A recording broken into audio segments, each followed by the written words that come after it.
அன்பிற்குரிய நேயர்களே, எவ்வளவு அருமையான ஒரு விளக்கத்தை நாம் கேட்டோம். என்னுடைய சஹாபிகள் நட்சத்திரங்கள் என்று ஹஜ்ரத் ரசூல் ஸல்லல்லாஹு அலைஹி வஸல்லம் அவர்கள் குறிப்பிட்டிருக்கிறார்கள். அந்த சஹாபிகளான நட்சத்திரங்களை பின்பற்றி ஒருவர் நடந்தால் அவர் ஈடேற்றம் பெறலாம். எனவே தான் திருக்குர்ஆனில் அந்த நட்சத்திரங்கள் மங்களாகிவிடும் போது என்று சொல்லுகின்ற பொழுது ஹஜ்ரத் ரசூல் ஸல்லல்லாஹு அலைஹி வஸல்லம் அவர்களை பின்பற்றிய அந்த சமுதாயம் ஒரு காலத்தில் அந்த நட்சத்திரங்களிலிருந்து ஒளிபெற தகுதியற்றவர்களாக மாறிவிடுவார்கள். அந்த நட்சத்திரங்களிலிருந்து அவர்கள் ஒளிபெற மாட்டார்கள். இது குறிப்பிட்டுத்தான் அந்த நட்சத்திரங்கள் மங்கலாகிவிடும் போது என்று ஒரு இறுதி காலத்தின் அடையாளமாக குறிப்பிடப்பட்டிருக்கிறது. இன்று ஹஜ்ரத் ரசூல் ஸல்லல்லாஹு அலைஹி வஸல்லம் அவர்களுடைய அந்த சஹாபிகளுடைய நடைமுறைகளை இன்று மக்கள் பின்பற்றாமல் இருக்கிறார்கள். ஆலிம்கள் பல விமர்சனங்களை வழங்கி கொண்டிருப்பதை நாம் பார்த்து கொண்டிருக்கிறோம். அழகான முறையில் எடுத்து சொன்னாங்க. எனவே ஒவ்வொரு விஷயத்தையும் ஏந்தல் எம்பெருமானார் ஸல்லல்லாஹு அலைஹி வஸல்லம் அவர்கள் படம் பிடித்து காட்டிருக்கிறார்கள். சூரியன் மூடப்படும் போது, சூரியன் மறைக்கப்படும் போது என்பதற்கும் விளக்கம் கொடுத்தோம். ஒளி தரும் சூரியனாக தோன்றிய ஏந்தல் எம்பெருமானார் ஸல்லல்லாஹு அலைஹி வஸல்லம் அவர்களிடமிருந்து மக்கள் முகத்தை திருப்பி விடுவார்கள். அதை தான் சூரியன் மறைக்கப்படும் போது என்று கூறப்பட்டிருக்கிறது. ஆனால் ஒரு காலத்தில் ரசூல் ஸல்லல்லாஹு அலைஹி வஸல்லம் அவர்களுடைய அந்த மகத்துவம், மேன்மை உலகிற்கு இறுதி காலத்தில் தோன்றக்கூடிய அந்த வாக்களிக்கப்பட்ட மசீஹின் மூலமாக வெளிப்படும் என்ற ஆழிய கருத்தையும் நாம் கடந்த நிகழ்ச்சிகளில் எடுத்து சொல்லி வந்தே இருந்தோம். எனவே ஒளிதரும் சூரியனாகிய எம்பெருமானார் ஸல்லல்லாஹு அலைஹி வஸல்லம் அவர்களிடமிருந்தும் மக்கள் ஒளி பெற மாட்டார்கள். அவர்களுடைய சஹாபிகளான அந்த நட்சத்திரத்தில் இருந்தும் அவர்கள் ஒளி பெற மாட்டார்கள். இப்படிப்பட்ட ஒரு இருளான காலகட்டத்தில் தான் இறைவன் இமாம் மஹ்தி வாக்களிக்கப்பட்ட மசீஹை அனுப்புவான் என்ற ஆழிய கருத்து இதிலிருந்து நமக்கு தெரிய வருகிறது. எனவே சூரா தக்வீரில் 81வது அதிகாரத்தில் பல முன்னறிவிப்புகள் இடம்பெற்றிருக்கிறது.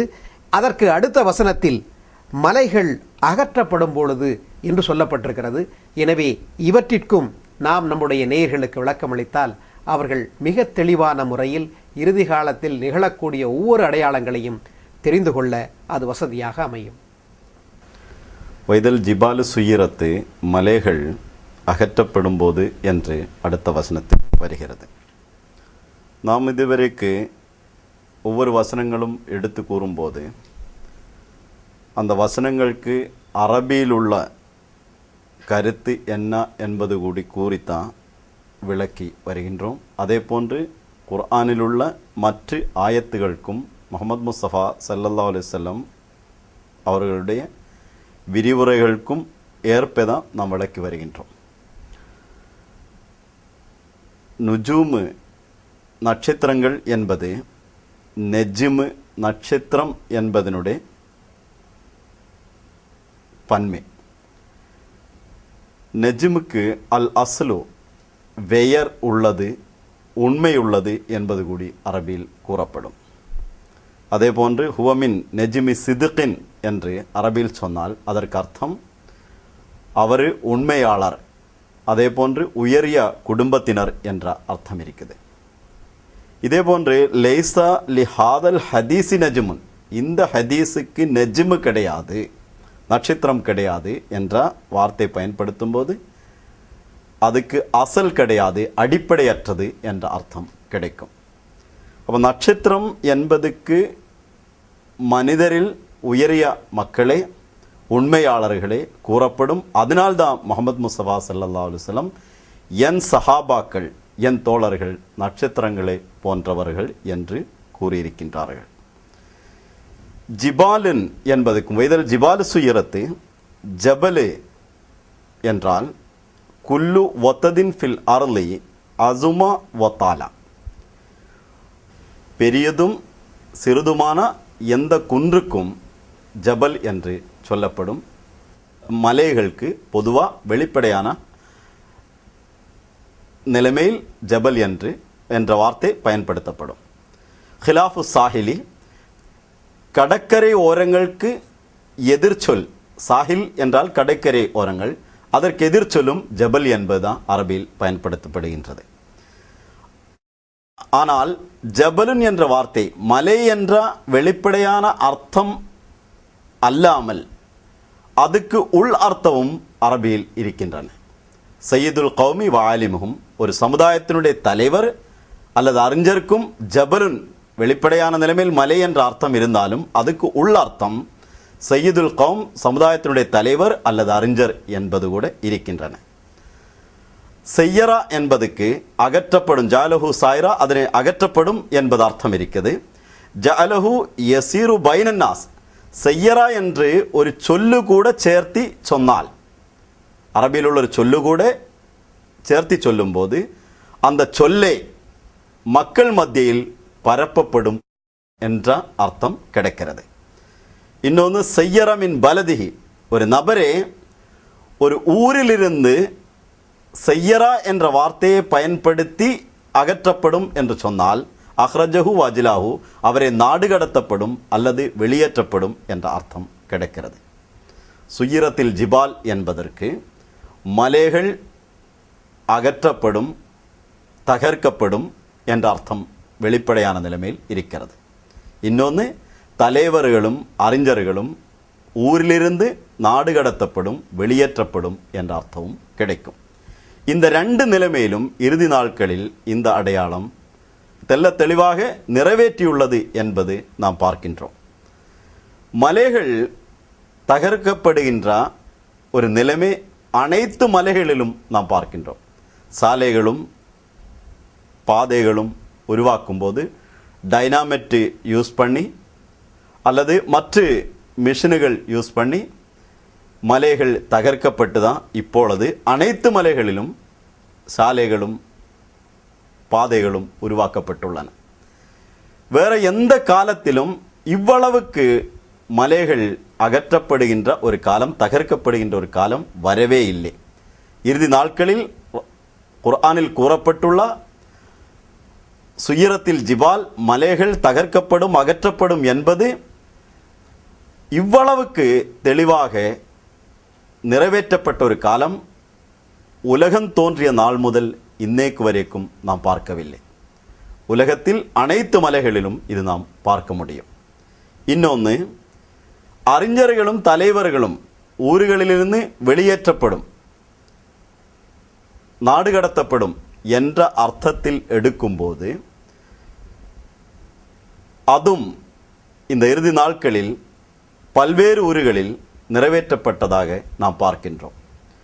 ஒரு சமுதாயத்தினுடைய ட்ரெடிஷன், அதனுடைய பாரம்பரியம் இருக்கும். அதன் அடிப்படை தான் அந்த சமுதாயத்தினுடைய நிலைத்திருப்பு இருக்கின்றன. இஸ்லாமிய சமுதாயத்தினுடைய ட்ரெடிஷன் சஹாபத்து தான் என்பதில் எந்த சந்தேகமும் கிடையாது, எள்ளளவும் சந்தேகம் இல்லை. காரணம், சஹாபத்தினுடைய சுவடுகள் பின்பற்றும் போது முகமது முஸ்தபா ஸல்லல்லாஹு அலைஹி வஸல்லம் எவ்வாறு இஸ்லாத்தை மக்கள் மத்தியில் கொடுத்திருக்கிறாரே அந்த இஸ்லாத்தை நாம் பின்பற்ற முடியும். முதல் இஸ்லாத்தை பின்பற்றக்கூடிய மக்கள், ரசூலுல்லாஹி ஸல்லல்லாஹு அலைஹி வஸல்லம் கற்றிலிருந்து படிக்கக்கூடிய மக்கள் சஹாபத் தான் இருந்தது. இப்பொழுது எந்த ஒரு இஸ்லாமிய இயக்கத்திலும் அல்லது முஸ்லிம் நாடுகளிலும் அந்த சஹாபத்தினுடைய ட்ரெடிஷன் எந்த ஒரு பேச்சிலும் வராத நிலைமையில் வந்துள்ளது. அதுக்கு பதிலாக மேற்கத்திய நாடுகளில் உள்ள பல்வேறு அறிஞர்களுடைய பெயரும் அவருடைய ட்ரெடிஷனும் எடுத்து கூறப்படுகின்றது. இதே போன்று இஸ்லாமிய அறிஞர்கள், இஸ்லாமிய அரசர்கள், பெரியவர்கள், அவருடைய ட்ரெடிஷனும் இன்றைய சமுதாயம், முஸ்லிம் சமுதாயம் மறந்துவிட்டது அல்லது தகர்க்கப்பட்டது, அகற்றப்பட்டது. உண்மையில் இஸ்லாத்தில் நல்ல அறிஞர்களும் பெரிய அரசர்களும் இருந்தால் கூட அவருடைய குறைபாடுகள் எடுத்து கூறுவதற்கு அமைப்புகளும் அதற்கான இயக்கங்களும் இருக்கின்றன என்பதை தவிர அவர்களுடைய நன்மைகள் எடுத்து கூறுவதற்கும் அந்த ட்ரெடிஷன் அடிப்படை மக்களை வழிநடத்துவதற்கும் யாருமே கிடையாது. இந்த ஆயத்துகளில் குறிப்பிடப்பட்ட, அந்த 3 ஆயத்துகளில் குறிப்பிடப்பட்ட விஷயங்கள் ஒன்றுக்கொன்று மிகவும் நெருங்கி இருக்கிறதாகவும் தொடர்புள்ளதாகவும் நாம் பார்க்கின்றோம். முஹம்மது முஸ்தபா ஸல்லல்லாஹு அலைஹி வஸல்லம் அவர்களுடைய ஒளி, அந்த சூரியனுடைய பிரகாசம், ஒளி மக்களுக்கு கிடைக்காத நிலைமையில் அது மூடப்பட்ட காலம். முஹம்மது முஸ்தபா ஸல்லல்லாஹு அலைஹி வஸல்லம் சஹாபத்தினுடைய ஒளி இருக்கிறது, அதுவும் மூடப்பட்டு அது வீழ்த்தப்பட்ட காலம். அதுக்கப்புறம் சையீதுல் கௌம், சமுதாயத்தினுடைய தலைவர்களும் அறிஞர்களும் அவருடைய ட்ரெடிஷன்களும் மறந்துவிட்ட காலம். இது எல்லா நிலைமையிலும் இந்த 3 ஆயத்துகள் இறுதிகால நாட்களில் நடக்கக்கூடிய நிகழ்வுகள் சரிவர நிறைவேற்றியதாக நாம் இன்று பார்க்கின்றோம். அன்பிற்குரிய நேயர்களே, மலைகள் தகர்க்கப்படும் போது, மலைகள் அகற்றப்படும் போது என்பதற்கு ஒரு அருமையான விளக்கத்தை நாம் கேட்டோம். இன்று நாம் வெளிப்படையாக பார்த்து கொண்டிருக்கின்றோம். பல மலைகளை குடைந்து சாலைகள், பாதைகள் அமைத்து கொண்டிருக்கிறார்கள். 1400 ஆண்டுகளுக்கு முன்னாலும் சரி, அதற்கு பிறகும் சரி, இவற்றை நினைத்து கூட பார்க்க முடியாத ஒரு நிலை இருந்தது. ஆனால் இறுதி காலத்தில் சாலைகள், பாதைகள் அமைப்பதற்காக மலைகள் குடைக்கப்பட்டு, தகர்க்கப்பட்டு, அகற்றப்பட்டு வருவதை நாம் பார்த்து கொண்டிருக்கின்றோம். இது வெளிப்படையாக நிறைவேறியிருக்கின்ற ஒன்று. அடுத்து மலைகள் என்று சொல்லுகின்ற பொழுது ஒரு அருமையான விளக்கத்தை இங்கே தந்தார்கள். சமுதாயத்தின் தலைவர்கள், அறிஞர்கள். அந்த சமுதாயத்தினுடைய தலைவர்கள், அறிஞர்கள் நாடு கடத்தப்படுவார்கள் என்று சொல்லப்பட்டிருக்கிறது. எனவே நல்ல கருத்துக்களை சொல்லக்கூடிய சமுதாயத்தின் அறிஞர்கள் பலர் நாடு கடத்தப்பட்டிருக்கிறார்கள். ரஷ்யாவில் நாம் பார்த்திருக்கிறோம், துருக்கியிலும் பார்த்திருக்கிறோம். அறிஞர்கள், தலைவர்கள் நாடு கடத்தப்பட்டிருக்கிறார்கள். எனவே இவையெல்லாம் நிதர்சனமான முறையில், வெளிப்படையான முறையில் இன்று நிறைவேறி இருக்கிறதை நாம் பட்டவர்த்தனமாக பார்த்து கொண்டிருக்கின்றோம். எனவே இறுதி காலத்தின் அடையாளமாக சொல்லப்பட்டிருக்கின்ற ஒவ்வொன்றும் இன்று நிறைவேறி வருவதை நாம் பார்த்து கொண்டிருக்கின்றோம். சூரியன் மறைக்கப்படும் போது என்று சொல்லுகின்ற பொழுது ஏந்தல் எம்பெருமானார் ஸல்லல்லாஹு அலைஹி வஸல்லம் அவர்களுடைய அந்த போதனைகள், அவர்களுடைய கொள்கைகள், கோட்பாடுகள் மறைக்கப்படும் ஒரு காலத்தில். இன்று நாம் அதை பார்த்து கொண்டிருக்கின்றோம். அதுபோன்று நட்சத்திரங்கள் மங்கலாகி விடும்போது என்று சொல்லுகின்ற பொழுது ஹதரத் ரசூல் ஸல்லல்லாஹு அலைஹி வஸல்லம் அவர்களுடைய அந்த நபித்தோழர்கள், அந்த சஹாபாக்கள், அவர்களுடைய போதனைகளை மக்கள் ஏற்றுக்கொள்ள மாட்டார்கள், அவைகளை பற்றி பேசவும் மாட்டார்கள். அந்த நிலையையும் இன்று நாம் பார்த்து கொண்டிருக்கின்றோம். ரசூல் ஸல்லல்லாஹு அலைஹி வஸல்லம் அவர்களுடைய இந்த சஹாபாக்கள் இவ்வாறு சொன்னார்கள், அவ்வாறு சொன்னார்கள் என்று பேசுவதை தவிர்த்து பல ஆங்கிலேய எழுத்தாளர்களை கூறி அவர்களுடைய கொள்கைகளையும் அவர்களுடைய பேச்சுக்களையும் எடுத்து சொல்வதை இன்று நாம் பார்த்து கொண்டிருக்கின்றோம்.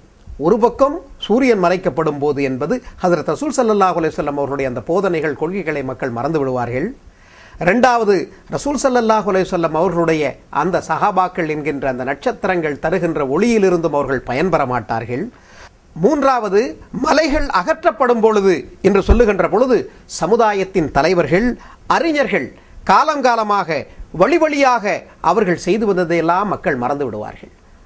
அந்த சமுதாய தலைவர்கள் கூறிய அத்தனை விஷயங்களையும் அவர்கள் விட்டுவிடுவார்கள். சமுதாயத்தின் தலைவர்களையே அவர்கள் நாடு கடத்தி விடுவார்கள், அவர்களை அப்புறப்படுத்தி விடுவார்கள் என்ற ஆழிய கருத்துக்கள் சொல்லப்பட்டிருக்கிறது. இவை அத்தனையும் இறுதி காலத்தில் வெளிப்படையாக நிறைவேறி கொண்டிருப்பதை நாம் பார்த்து கொண்டிருக்கின்றோம். அந்த நேரத்தில் தான் இமாம் மஹதி வாக்களிக்கப்பட்ட மசீஹ் தோன்றுவார்கள். அவர்கள் மறைந்துவிட்ட இந்த ஒளியை மீண்டும் கொண்டு வருவார்கள் என்ற ஆழிய கருத்து இதில் பதிந்திருக்கிறது என்பதை நாம் கடந்த நிகழ்ச்சியிலும் விளக்கியிருந்தோம். சூரியன் மேற்கிலிருந்து உதயமாகும் என்பது இமாம் மஹதி வாக்களிக்கப்பட்ட மசீஹின் மூலமாக மேற்கத்திய மக்கள் அந்த கொள்கைகளை, ஹஜ்ரத் ரசூல் ஸல்லல்லாஹு அலைஹி வஸல்லம் அவர்களுடைய அந்த பிரகாசமான ஒளியை ஏற்றுக்கொள்வார்கள் என்ற கருத்து இருக்கிறது.